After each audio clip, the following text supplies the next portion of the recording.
सुनीता एक गरीब लड़की थी। काफी साल पहले उसके पिता का देहांत हो गया था।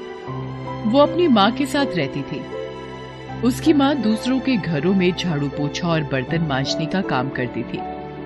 उनका गुजारा बड़ी मुश्किल से होता था, इसलिए सुनीता भी अपनी माँ का बोझ कम करने के लिए सड़क पर छोटे छोटे सामान बेचा करती थी। जनवरी का महीना था। इस साल ठंड कुछ ज्यादा ही पड़ रही थी। सुनीता की माँ के पास एक ही स्वेटर था और वो भी कई जगह से फटा हुआ था।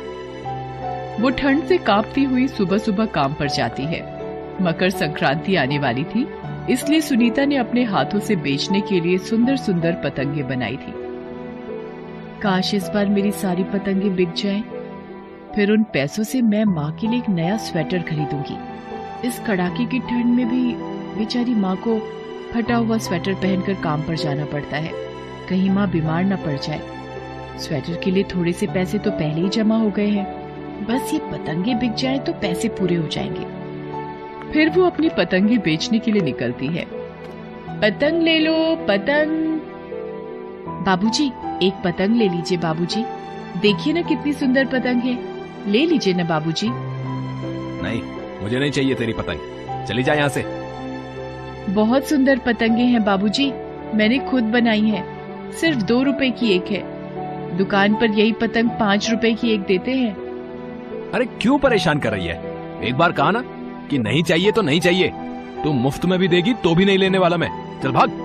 इतना कहकर वो आदमी सुनीता को छिड़क कर वहां से चला गया।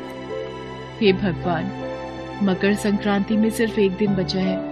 मेरी सारी की सारी पतंगे अभी तक धरी की धरी हैं। सोचा था इस बार पतंग बेचकर जो पैसे आएंगे उनसे माँ के लिए एक नया स्वेटर खरीदूंगी, मगर यहाँ तो एक भी पतंग नहीं बिक रही। इन्हें ऐसे ही लेकर घूमती रही तो ये भी खराब हो जाएंगी। इतना सोचकर सुनीता एक खिलौनों की दुकान पर जाती है। उस दुकान पर भी पतंगे बिकने के लिए रखी गई थी। सुनीता ने सोचा शायद यहाँ उसकी पतंगे बिक जाए। बाबूजी, क्या आप पतंगे खरीदेंगे? खरीद लीजिए ना बाबूजी, आपकी पतंगों के साथ ये भी बिक जाएंगे। दिख नहीं रहा कि मेरी सारी पतंगे वैसी की वैसी धरी हुई हैं। ऊपर से मैं तेरी भी पतंगे लूं।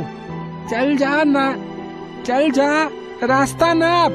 एक तो बच्चे भी इन मोबाइल फोन के गेम के चलते दूसरे खिलौने नहीं लेते।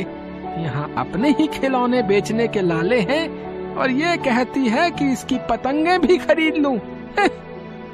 ले लीजिए ना बाबूजी, आपके लिए 1.5 रुपए का एक लगा दूंगी। अरे एक बार कहा ना कि नहीं चाहिए। अब तू जाती है या फाड़ दूं तेरी सारी पतंगे हैं? सुनीता वहां से भी निराश होकर लौट आई। शाम को जब वो अपने घर पहुंची तब तक उसकी माँ भी काम से वापस आ गई थी। सुनीता का लटका हुआ चेहरा देखकर वो सब समझ गई। क्या हुआ बेटी, आज भी तेरी पतंग नहीं बिकी? नहीं माँ, आज तो एक भी पतंग नहीं बिकी। सारा दिन मैं यहाँ से वहाँ भटकती रही, मगर किसी ने मुझसे पतंग नहीं खरीदी। लगता है इस बार मेरी एक भी पतंग नहीं बिकेगी। दिल छोटा नहीं करते हैं बेटी, अभी कल का पूरा दिन पड़ा है। हो सकता है कि कल कोई आकर तेरी सारी पतंगे खरीद ले। सुनीता का मन माँ की बातें सुनकर हल्का हो गया। ये देख तो, मैं तेरे लिए क्या लाई हूँ। क्या है माँ? तू खुद ही देख ले। सुनीता माँ के हाथ से डिब्बा लेकर खोलती है। डिब्बे में सुनीता के मनपसंद तिल के लड्डू होते हैं। तिल के लड्डू देखकर सुनीता अपना रहा सहा गम भी भूल जाती है। अगले दिन सुनीता फिर से एक नई उमंग के साथ अपनी पतंगे लेकर बाजार जाती है। अभी वो बाजार में घूम ही रही थी कि तभी वहाँ एक शानदार कार आकर रुकती है।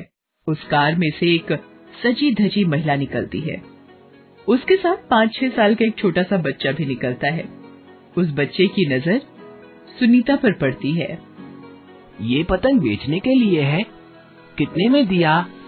सुनीता उसकी प्यारी सी आवाज सुनकर मुस्कुरा देती है। वैसे तो एक पतंग 2 रुपए की है, मगर तुम्हारे जैसे प्यारे बच्चे के लिए सिर्फ 1 रुपए में एक है। अभी सुनीता बच्चे से बातें कर ही रही थी कि अचानक से बच्चे की माँ वहां आ गई। राजू, तुमसे कितनी बार कहा है कि अनजान लोगों से बात नहीं करते। ए लड़की, चली जा यहाँ से, हमें तुझसे कुछ नहीं लेना है। एक दो पतंग तो ले लीजिए ना, इन पतंगों को बेचकर मुझे अपनी माँ के लिए एक स्वेटर लेना है। कह दिया ना कि नहीं चाहिए, अब तुम जाती हो या नहीं? ड्राइवर, भगाओ इसे यहाँ से। ड्राइवर सुनीता को भगाने आगे बढ़ता है। सुनीता सहम कर वहां से चल देती है। आज का दिन भी आधे से ज्यादा बीत गया, मगर सुनीता की एक भी पतंग नहीं बिकी। सुनीता घूमते घूमते बाजार के सबसे गंदे हिस्से में आ गई थी। इस हिस्से में फल, सब्जियों और कसाई की दुकानें थी। उनकी वजह से सारे सड़क पर गंदगी फैली रहती थी। वहां सुनीता ने देखा कि एक जगह भीड़ लगी हुई है। उत्सुकतावश सुनीता भी वहां ये देखने चली गई कि आखिर क्या माजरा है। क्या हुआ बाबूजी, यहाँ इतनी भीड़ क्यों इकट्ठी है? अरे बेटा, कहीं से कोई बच्चा भटक कर आ गया है। इतना डरा हुआ है कि ना तो अपना नाम बता पा रहा है और न ही अपने माँ बाप का, बस रोए ही जा रहा है। सुनीता ने जाकर देखा तो पाया कि ये तो वही बच्चा है जो उस औरत के साथ गाड़ी से उतरा था। लगता है इस पर किसी ने ध्यान नहीं दिया होगा और ये बाजार में खेलते खेलते रास्ता भटक कर यहाँ तक आ गया होगा। तभी भीड़ में से एक बदमाश सा दिखने वाला आदमी वहां आता है और कहता है, मैं जानता हूँ इस बच्चे के माँ बाप कहाँ हैं। मैं इसे लेकर जा रहा हूँ, उन्हें सौंप दूंगा। ये आदमी तो शक्ल से ही बदमाश लगता है, कहीं ये बच्चे का अपहरण न कर ले। मुझे कुछ करना पड़ेगा। फिर वो सबके सामने आती है और कहती है, मैं जानती हूँ कि इसकी माँ कहाँ है, इसलिए मैं इसे इसकी माँ के पास पहुँचा दूंगी। अरे कौन है रे तू? चुपचाप चली जा यहाँ से, इस बच्चे को मैं लेकर जाऊंगा। तभी बच्चा भी सुनीता को पहचान जाता है और दीदी दीदी कहकर उससे लिपट जाता है। अरे ये बच्चा तो इस लड़की को पहचानता है, इसलिए ये लड़की इस बच्चे को लेकर जाएगी और इसके माँ बाप को सौंप देगी। बस बात खत्म। अब चलो भाइयों अपने अपने काम धंधे पर। बदमाश ने देखा कि अब उसकी एक न चलेगी तो चुपचाप वहां से खिसक गया। इधर बच्चे की माँ का रो रो कर बुरा हाल था। वो बाजार में सबसे अपने बच्चे के बारे में पूछ रही थी, मगर किसी को कोई खबर नहीं थी। तभी वहां सुनीता बच्चे को लेकर आती है। बच्चा दौड़कर अपनी माँ से लिपट जाता है और रो रो कर उन्हें सारी बात बताता है। बच्चे से सारी बात सुनने के बाद उसकी माँ को सुनीता के साथ किए अपने व्यवहार पर काफी शर्मिंदगी महसूस होती है। मुझे माफ कर दो बेटी, आज अगर तुम ना होती तो मेरा राजू शायद मुझे नहीं मिलता। कोई बात नहीं, ये तो मेरा फर्ज था मैडम, तुमने मेरी इतनी बड़ी मदद की है, अब मैं भी तुम्हारी एक छोटी सी मदद करना चाहती हूँ। इसके बाद उस औरत ने सुनीता के न सिर्फ सारी पतंगे खरीदी बल्कि अपनी तरफ से उसे 2000 रुपए का इनाम भी दिया।